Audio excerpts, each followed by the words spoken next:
పొందడానికి భగవద్గీతలో చెప్పినట్టుగా పరమాత్మను పొందడానికి చేసే సాధనలు చేస్తే మామూలు లైఫ్లో పొందాల్సిన ఏది ఎప్పుడు ఎలా పొందాలో, ఏది తీసేయాలో, ఏది ఇవ్వాలో అది కూడా ఎలాగో భగవంతుడే చూసుకుంటాడు.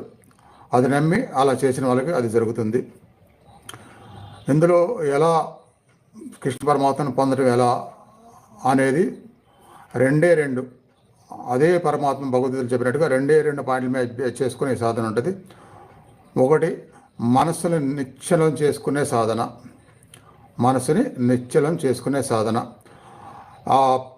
అర్జున, మనస్సు ఎట్టివానికైనా నిశ్చలంగా ఉంచడం చాలా కష్టసాధ్యమైంది, అయినా సరే సాధనలో దాన్ని సాధించవచ్చు అని చెప్పారు. అలాంటి సాధన మనం చేస్తాం ఈ టైంలో.